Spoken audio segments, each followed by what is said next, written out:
नमस्कार भाइयों और बहनों। इस कहानी के सभी पात्र और घटनाएं काल्पनिक है। इसका किसी भी जीवित या मृत व्यक्ति से कोई भी संबंध नहीं है और अगर इत्तेफाक से संबंध आता भी है तो वो एक संयोग समझे। तो चलिए कहानी शुरू करते हैं। आज सुबह सुबह जब मेरी आंख खुली तो मेरी माँ मेरे सिरहाने बैठी हुई थी। वो मुझे देखकर कहने लगी, मीना अब तुम बड़ी हो गई हो, मैं तुमसे एक बहुत ज़रूरी बात करना चाहती हूँ। मम्मी ने मेरा हाथ थामकर मुझसे इतना ही कहा था और फिर उन्होंने कमरे की खिड़कियाँ और दरवाजे बंद कर दिए। मैं हक्का बक्का सी मम्मी की तरफ देखती रह गई थी। इससे पहले तो उन्होंने कभी मुझसे इस तरह की बात नहीं की थी। फिर मम्मी कहने लगी, मैं तुमसे जो कहना चाह रही हूँ वो बात तुम्हारे छोटे से दिमाग पर तुम्हें बुरी भी लग सकती है। हो सकता है तुम्हारे दिल को तकलीफ भी हो, इसलिए तुम अपना दिल थाम लो। मुझे तो यही लगा था कि मम्मी बेकार में सनसनी फैला रही है, मगर जब मैंने मम्मी की बात सुनी तो मेरा दिल बंद होने लगा था।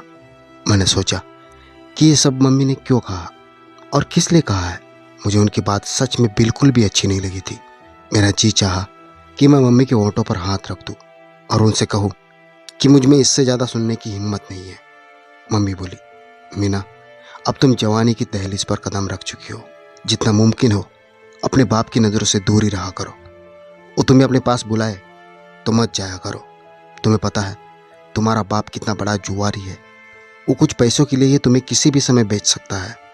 अगर तुम्हारा बाप कुछ खाने के लिए लेकर आए तो खाने से मना कर दिया करो, तुम्हारी भलाई इसी में है। मैं बोली, मम्मी मम्मी प्लीज़ मेरे सामने ऐसी बातें मत करें। मैंने बहुत सी जवान लड़कियों को देखा है जो अपने बाप के साथ बहुत ज़्यादा फ्री होती है और फिर मेरे पापा तो मुझ पर जान छिड़कते हैं। मम्मी बोली, हाँ हाँ सब कुछ देख रही हूँ, वो तुझ पर जान छिड़कते हैं तभी तो कह रही हूँ कि उससे दूर रहो, इसी में सबकी भलाई है। मैं गुस्से से बोली, मुझे नहीं चाहिए ऐसी भलाई, मुझे अपने पापा से दूर नहीं रहना। मुझे मम्मी की बात बिल्कुल अच्छी नहीं लगी थी। गुस्से से पैर पटकती हुई मैं कमरे का दरवाज़ा खोलकर बाहर निकल आई। बाहर मेरा 6 साल का छोटा भाई दरवाजे से कान लगाए खड़ा था।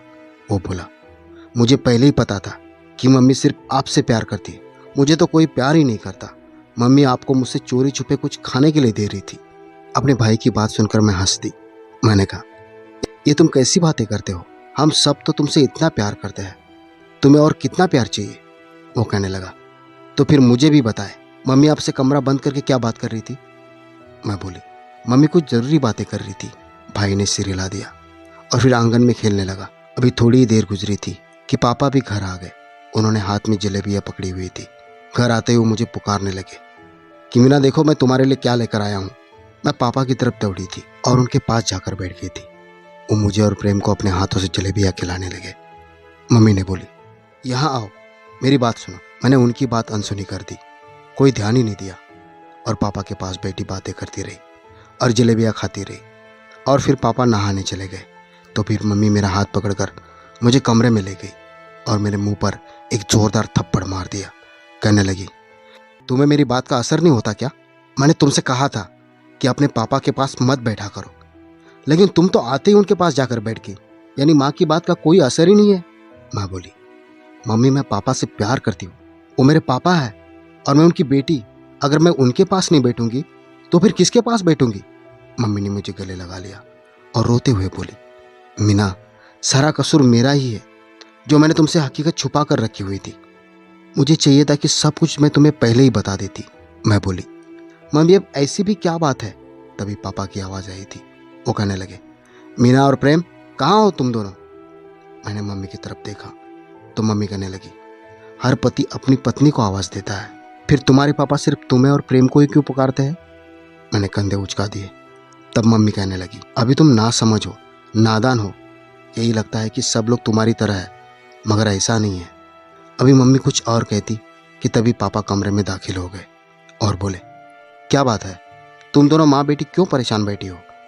आखिर सब खैरियत तो है ना? मम्मी घबरा गई और बोली, बस मीना के सर में दर्द था इसलिए वो कमरे में बैठी थी। पापा बोले, मीना बेटा सब ठीक तो है? चलो मैं तुम्हें डॉक्टर के पास लेकर चलता हूँ। पापा बहुत ही बेकरारी से मेरी तरफ बढ़े थे और मेरा हाथ पकड़ लिया। मम्मी ने जल्दी से मेरा हाथ पकड़ा और मुझे अपने साथ कमरे से बाहर ले गई और बोली, नहीं नहीं बस ये ठीक हो जाएगी। मैं मम्मी के व्यवहार पर हैरान हो रही थी। मम्मी ने आज से पहले तो कभी ऐसा कुछ नहीं कहा था। खाना लगा तो सब मिलकर खाना खाने लगे। मम्मी बर्तन उठाने लगी तो फिर पापा ने इशारे से मुझे अपने पास बुलाया था। उन्होंने मेरे सर पर हाथ रखा और कहने लगे, अब कैसी तबीयत है, सर में दर्द तो नहीं हो रहा? तो मैंने नाम में ऐसे सिर हिला दिया। पापा कहने लगे, मीना अपनी माँ की बातों की वजह से परेशान मत होना, वो ज़रा उल्टे दिमाग की है, कभी भी कुछ भी बोल देती है। मैंने सिर हिला दिया और पापा के पास से उठ गई थी। मुझे मम्मी का डर था कि अगर उन्होंने मुझे फिर से पापा के साथ देख लिया तो फिर से गुस्सा करेंगी। मगर ये बात भी सच थी कि मेरे पापा जुआरी थे, लेकिन वे अपना घर अच्छे से चला रहे थे। ऑफिस भी रोजाना जाया करते थे। जब रात हुई तो मम्मी और पापा के कमरे से लड़ाई की आवाज़ें आने लगी थी। प्रेम सहम गया था। वो बोला, दीदी ये क्या हो रहा है, मुझे बहुत डर लग रहा है। मैंने उसे दिलासा दिया और बोली, कुछ नहीं, सब ठीक हो जाएगा। मम्मी और पापा के कमरे से लड़ने की आवाज़ आना कोई नई बात नहीं थी। हैरत की बात तो ये थी कि आज उन दोनों की लड़ाई में बार बार मेरा नाम आ रहा था और मैं अपना नाम सुनकर घबरा गई थी। सारी रात आंखों में ही कटी थी। सुबह पापा नाश्ता किए बगैर ही घर से बाहर निकल गए थे। मैं मम्मी के पास बैठ गई और बोली, मम्मी रात भर आप और पापा क्यों लड़ रहे थे? तब मम्मी फूट फूट कर रोने लगी थी। मुझे उनके रोने से बहुत दुख हो रहा था। वो कहने लगी, मीना मैं आज तुम्हें ऐसी हकीकत बताने वाली हूँ जिसे सुनकर शायद तुम कभी मुझे माफ़ ना कर सको, मगर तुम मेरी बात सुन लो। मैंने ये सब जानबूझकर नहीं किया था। उस समय तुम्हारी माँ बहुत ही मजबूर थी जमाने के हाथों। मेरे पास दुनिया में कोई और सहारा नहीं था, इसलिए मुझे ये सब करना पड़ा। मैं मम्मी की बात सुनकर बहुत ज़्यादा डर गई थी। पता नहीं मम्मी क्या कहने वाली थी। फिर मैं मम्मी से बोली, मुझे असल बात क्या है बताए कि आखिर माजरा क्या है? मम्मी कहने लगी, मीना तुम 2 साल की थी जब तुम्हारे पापा का एक्सीडेंट हो गया था। मैं तुम्हारे पापा से बहुत मोहब्बत करती थी। मैंने जब से खबर सुनी तो रोने पीटने लगी थी, मगर मेरी सास ने आकर मुझे कोसना शुरू कर दिया था। वो बोली कि तुम मनहूस हो, तुम्हारे कदम मनहूस है, तुम्हारी वजह से मेरे बेटे के साथ यह हादसा हुआ है। मेरी एक बात कान खोलकर सुन लो, अगर मेरे बेटे को कुछ हो गया तो मैं तुम्हें जिंदा नहीं छोड़ूंगी। वो कहने लगी, ये था मेरा पहला पति और तुम्हारे सगे पापा। इस तस्वीर में मम्मी दुल्हन बनी बैठी थी और बहुत ही खुश लग रही थी। साथ बैठा इंसान भी बहुत ही खूबसूरत था। वो इंसान जो मेरा बाप था, मगर मुझे तो उसके बारे में कुछ पता ही नहीं था। मैंने वो तस्वीर सीने से लगा ली थी। मम्मी कहने लगी, जब तुम्हारे पापा की लाश घर आई तो तुम्हारी दादी ने हम दोनों को घर से निकाल दिया। मैं रोती रही, उनके आगे गिड़गिड़ाती रही और बोली कि मुझे मेरे पति को आखिरी बार देख तो लेने दो, मगर उस औरत ने मेरी एक ना सुनी। मैं तुम्हें अपने साथ अपनी माँ के घर ले गई थी, मगर मेरी माँ बहुत ही गरीब थी। मेरे भाई कोई काम नहीं करते थे। मेरा बाप तो बहुत पहले ही गुजर चुका था। मेरे घर वालों ने हम दोनों को हाथों हाथ लिया था, मगर हालात इस कदर खराब थे कि तुम हर समय बीमार रहने लगी थी। मुझे तुम्हारी खातिर कुछ ना कुछ तो करना ही था। एक दिन मेरी मम्मी कहने लगी कि बेटी तुम दूसरी शादी कर लो, इसमें तुम्हारी और बच्ची की भलाई है। उस समय मुझे मम्मी की बात बहुत ठीक लगी। मैंने हामी भर ली और कहा, ठीक है मम्मी, आप मेरे लिए रिश्ता तलाश करें, मैं शादी करने को तैयार हूँ। मम्मी ने मेरे लिए रिश्ता ढूंढना शुरू कर दिया और फिर उन्होंने दिनेश का रिश्ता मेरे लिए हाँ कर दिया। वो मुझसे शादी करने के लिए तैयार था। मैंने उसके सामने हाथ जोड़कर बस इतनी विनती की थी कि मेरी बेटी को भी स्वीकार कर लेना। वो बोला, ठीक है, मैं तुम्हारी बेटी को अपने सीने से लगा कर रखूँगा। मैं बोली, अगर तुमने ऐसा कर दिया तो मैं पूरी ज़िंदगी तुम्हारी गुलाम बनकर रहूँगी। तुम जो कहोगे मैं वैसा ही करूँगी। वो खुश हो गया और उसने मेरे साथ शादी कर ली। मुझे अपने घर ले आया था। उसने मेरी बात मानी और तुम्हें अपनी बेटी की तरह चाहने लगा। घर में खाने पीने की कोई कमी नहीं थी। मैं अब भी अपने पहले पति को याद करके आगे कुड़ती रहती थी, मगर इस बात पर भी खुश थी कि तुम सुरक्षित हाथों में हो और तुम्हें किसी चीज़ की कोई कमी नहीं है। एक दिन मेरी माँ मुझसे मिलने आई तो दिनेश ने बहुत हंगामा किया। वो कहने लगा, आज तो तुम्हारी माँ मेरे घर आ गई है, अगर अब दोबारा मैंने उसे यहाँ देखा तो तुम्हें तलाक दे दूंगा। मैं तो दिनेश की बात सुनकर हक्का बक्का रह गई थी। मैं बोली, क्यों, आप मेरी माँ के बारे में ऐसे शब्द क्यों इस्तेमाल कर रहे हैं? तब वो कहने लगा, इस मोहल्ले में मेरी इज्जत बनी हुई है। अगर लोगों को पता चल गया कि मैंने इतने गरीब घराने की लड़की से शादी की है तो लोग मुझ पर तंज कसेंगे। मुझे दिनेश से इस तरह के व्यवहार की उम्मीद नहीं थी, मगर मैंने अपने दिल पर पत्थर रख लिया और सोचा कि अगर बेटी यहाँ अच्छे से रह रही है तो मुझे अपनी माँ से नहीं मिलना चाहिए। मैंने दिनेश की बात मान ली और अपने घर वालों से हर तरह से रिश्ता ख़त्म कर दिया। मगर अब मुझे समझ में आया कि दिनेश ने मुझसे शादी क्यों की थी और फिर उसने मुझे मेरे रिश्तेदारों से दूर क्यों कर दिया था। उसने बहुत लंबी प्लानिंग की थी, जबकि मैं तो यही समझी थी कि ये आदमी मेरे साथ वफादार है। मुझे इस बात का बाद में पता चला था कि तुम्हारा बाप जुआ भी खेलता है और वो तुम्हारा सगा बाप नहीं है, और उसने मुझे ये सब बताने से मना किया था। मैंने उसकी ये बात भी मान ली थी। फिर हमारे घर प्रेम पैदा हो गया तो मैं यही समझने लगी थी कि दिनेश तुम्हें सगे बाप की तरह चाहता है। मगर मेरी ये गलत फहमी थी। सौतेला बाप कभी सगा नहीं बन सकता। मैं बोली, मम्मी अब क्या होगा? मम्मी कहने लगी, तुम कुछ दिन अपनी आंखें और कान खुले रखो, हर बात खुलकर तुम्हारे सामने आ जाएगी। मैं कुछ भी कहकर तुम्हें और परेशान नहीं करना चाहती, तो मेरी एक बात पल्लू से बांध लो, दिनेश तुम्हारा सगा बाप नहीं है, वो तुम्हारे लिए एक अजनबी इंसान है और अब तुम बड़ी हो गई हो, उससे दूर ही रहना। इतना कहकर मम्मी मेरे पास से उठ गई थी, जबकि मेरी आंखों से आंसू बह रहे थे। आज मेरा दिल बहुत जख्मी हो गया था। सच कहूँ तो मुझे अपने सगे बाप की मौत का रत्ती बराबर भी अफसोस नहीं था। जिस इंसान को मैंने कभी देखा ही नहीं, जिसका कभी जिक्र ही नहीं सुना, उसके बारे में अचानक से सुनकर दिल में कोई जज्बात नहीं आ रहा था। मैं तो इस इंसान के लिए रो रही थी जिसे मैंने जिंदगी भर अपना बाप समझा था। वो मेरे लिए भला अजनबी कैसे हो सकता था?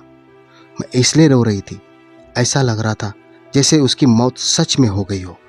मेरे अंदर तक उदासी भर गई थी। मैं सारा दिन लाश की तरह कमरे में लेटी रही थी। शाम के समय पापा काम से वापस आए। वो मुझे और प्रेम को पुकार रहे थे, मगर मैं उठना नहीं चाहती थी।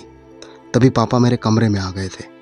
मेरे मम्मी ने सारा दिन कमरे में झांक कर नहीं देखा था। पापा के आते ही वो भी वहीं पर आ गई थी। पापा कहने लगे, मेरी गुड़िया इस तरह क्यों लेटी हुई है? मम्मी कहने लगी, उसकी तबीयत खराब है, बस इसलिए लेट गई थी। पापा तड़प उठे, कहने लगे, चलो उठो, मैं तुम्हें डॉक्टर के पास लेकर चलता हूँ। मम्मी ने कहा, नहीं, ये नहीं जाएगी। पापा मम्मी को घूरने लगे। तभी मैं भी बीच में बोल पड़ी कि नहीं पापा, मुझे कहीं भी नहीं जाना। पापा मुझे देखते रहे और फिर मम्मी पापा से कहने लगी कि मुझे अपनी माँ से मिलना है। पापा एकदम से दहाड़ पड़े थे, कहने लगे, तुम वो बात भूल गई हो क्या जो मैंने शादी के शुरू के दिनों में तुमसे की थी? मैंने तुमसे कहा था ना कि तुम अपनी मायके वालों से कोई संबंध नहीं रखोगी। मम्मी रोने लगी और बोली, दिनेश, मुझ पर इतने जुल्म मत करो। पापा बोले, जो कुछ मर्जी कह लो, मेरी तरफ से कल भी इनकार था और आज भी इनकार है। इतना कहकर पापा बाहर चले गए, जबकि मम्मी मेरे पास आ गई और बोली, देखा तुमने अपने बाप का घमंड? तब मुझे एहसास हुआ कि जिस इंसान को मैं फरिश्ता समझ रही हूँ वो असल में अच्छा इंसान नहीं है। उसने मेरी माँ से उनके सगे रिश्ते तक छीन लिए थे। आज रात मेरे पापा और मम्मी की बहुत लड़ाई हुई थी। मैंने सुबह उठकर वजह पूछी तो मम्मी ने सब कुछ सच सच बता दिया था। वो कहने लगी, हकीकत यह है कि दिनेश तुम्हारी जवानी और खूबसूरती को देखकर लालच में आ गया है। वो तुम्हें एक अमीर आदमी के हाथों बेच देना चाहता है। मम्मी के मुंह से ये बात सुनकर मैं हक्का बक्का रह गई थी। मैं रोने लगी थी। उस दिन एक इंसान हमारे घर आया था। मैंने मम्मी से पूछा कि ये कौन आदमी है? तब मम्मी ने बताया, ये तुम्हारे मामा है। मामा मुझे बहुत ही अजीब लगे थे। मम्मी ने मुझे कहा कि मामा के पास जाकर उन्हें नमस्ते करो, जबकि मैं तो दूर से उनको देखते रह गई थी। खैर, जब पापा घर वापस आए तो मेरे मामा को देखा तो फिर गुस्सा हो गए थे। वो मम्मी से कहने लगे, ये इंसान अब भी मेरे घर से चले जाए, नहीं तो मुझसे बुरा कोई नहीं होगा। पापा घर से बाहर निकल गए थे।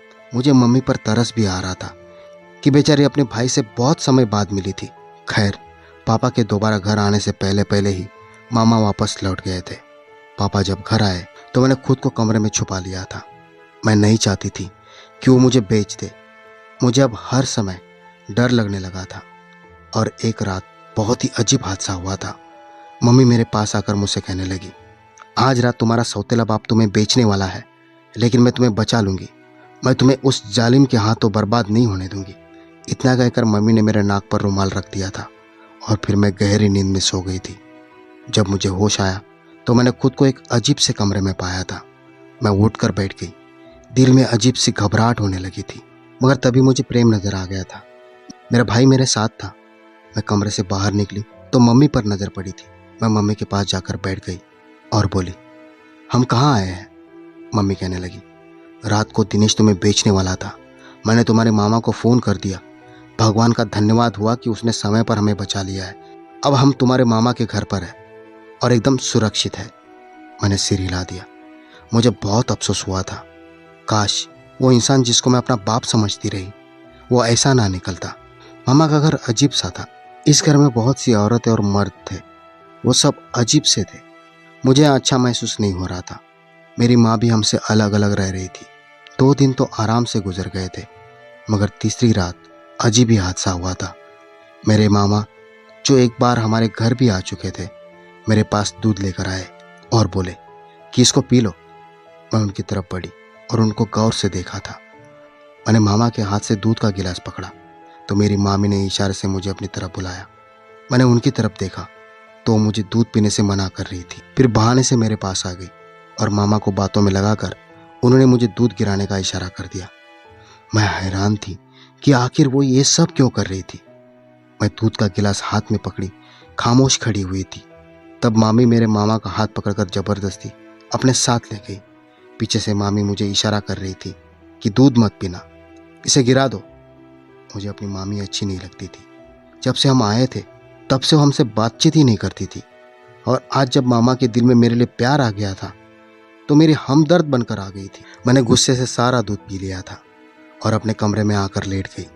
थोड़ी देर गुजरी थी कि मेरी आंखों के आगे अंधेरा छा गया था। मैं गहरी नींद में डूब गई थी।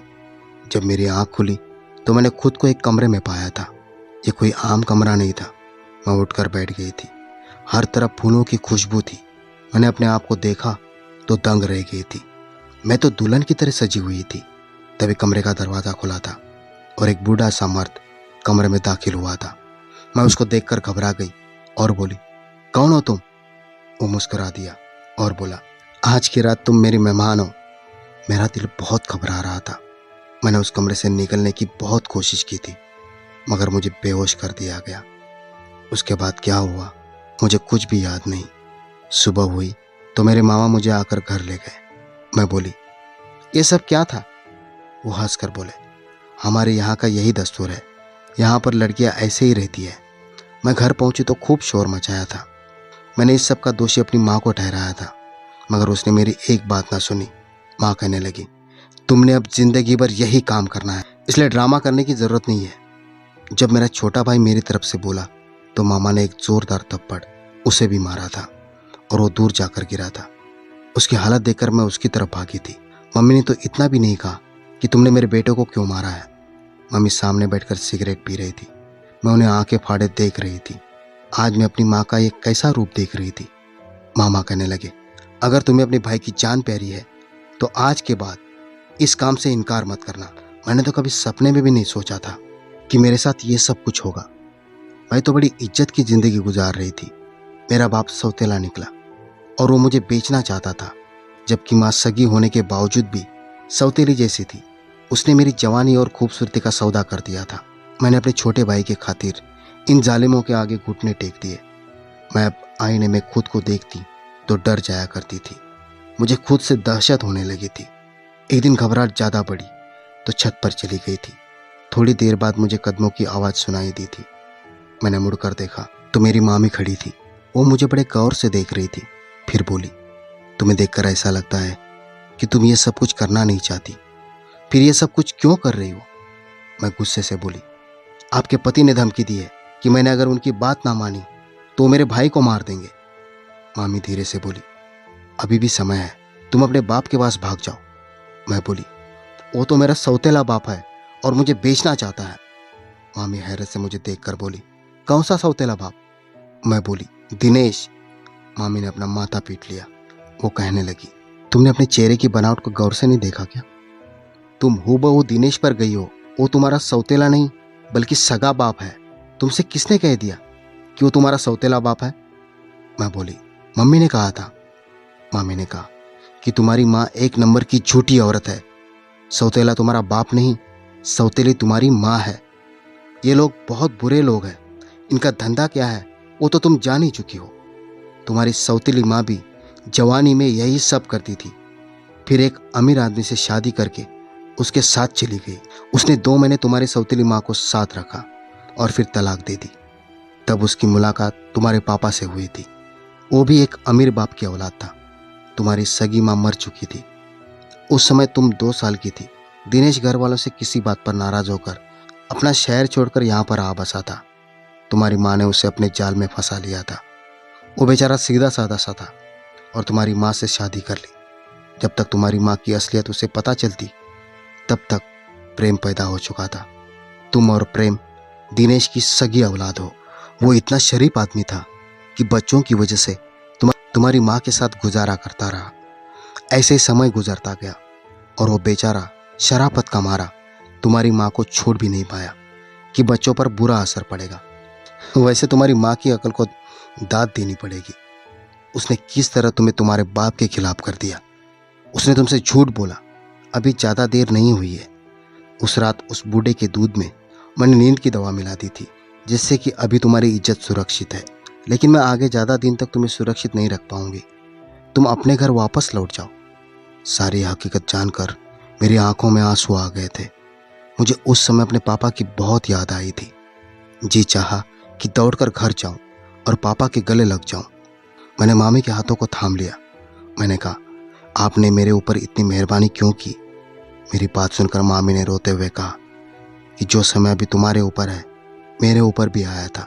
तुम्हारे मामा ने मेरे माँ बाप को बहला फुसला कर मेरे साथ शादी कर ली थी, लेकिन शादी के बाद उसने मुझे गलत धंधे में उतार दिया। शुरू में मैं बहुत रोई, गिड़गिड़ाई, खुद को बचाने की पूरी कोशिश की, लेकिन बचा नहीं पाई और मजबूरन मुझे इस पाप के दलदल में उतरना पड़ा। लेकिन जब मैंने देखा कि तुम्हें भी वही सब कुछ करने पर मजबूर किया जा रहा है, तो फिर मैंने सोचा कि मैं खुद को तो बचा नहीं पाई, लेकिन तुम्हें बचाने की पूरी कोशिश करूंगी।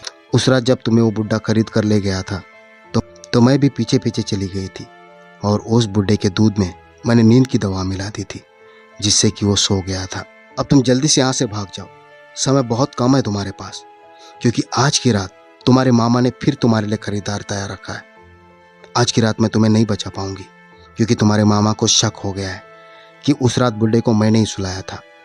इतना कहकर मामी जल्दी से नीचे चली गई थी। जबकि मैंने जल्दी से घड़ी देखी, रात के 8 बज रहे थे। सच में मेरे पास समय बहुत कम था। मामा किसी भी समय उस ग्राहक को लेकर आ सकते थे। मैं जल्दी से नीचे उतरी और मेन गेट की तरफ कदम बढ़ा दिए, लेकिन मेरी किस्मत बुरी कि मामा और एक आदमी अंदर आते हुए दिखाई दिए। मामा ने मेरा हाथ दबोचा और घसीटते हुए कमरे में ले आए। रात के समय मुझे फिर एक गैर मर्द के हवाले कर दिया गया था। आज की रात में जिसकी मेहमान थी, मैंने बड़ी ही चालाकी से उसे कुछ ज़्यादा ही शराब पिला दिया और वो नशे में सो गया था। तब जल्दी से मैंने उस आदमी की जेब से मोबाइल निकालकर पापा का नंबर मिलाया था और मैंने उन्हें सारी सच्चाई बता दी और घर का पता भी बता दिया था। कुछ देर बाद मेरे कमरे का दरवाज़ा बजा था। मैंने दरवाज़ा खोला तो माँ कहने लगी, जल्दी से मेरे साथ चलो। मैं उनके साथ गई, मगर उसी समय पुलिस आ गई थी। पुलिस को देखकर माँ की जान निकल गई थी। पुलिस के साथ पापा भी खड़े थे। पुलिस ने माँ और मेरे मामा को पकड़ लिया था। पापा मुझे और भाई को अपने साथ ले गए थे। इस बार पापा हमें अपने पुराने घर ले गए थे, दादा दादी के पास। पापा ने बताया था कि उस रात मामा ने पापा को मारने की कोशिश की थी। वो बेहोश हो गए थे। तब मेरी माँ और मामा घर से हम दोनों को लेकर फरार हो गए थे। अब मैं अपनी दादी के पास रहती हूँ। मेरी दादी ने मुझे और प्रेम को खुशी खुशी स्वीकार कर लिया है और मेरी बुआ और मेरे चाचा चाची सब हमें बहुत प्यार करते हैं। जिंदगी में फिर से सुकून हो गया है। मेरी माँ और मामा जेल में है। मामा ने पहले ही बहुत जुर्म किए हुए थे।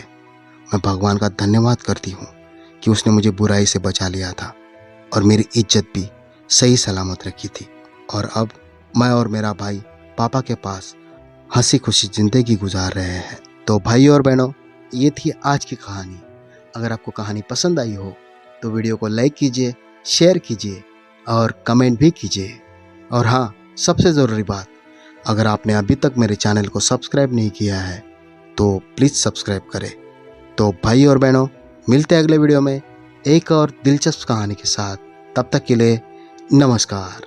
धन्यवाद भाई और बहनों।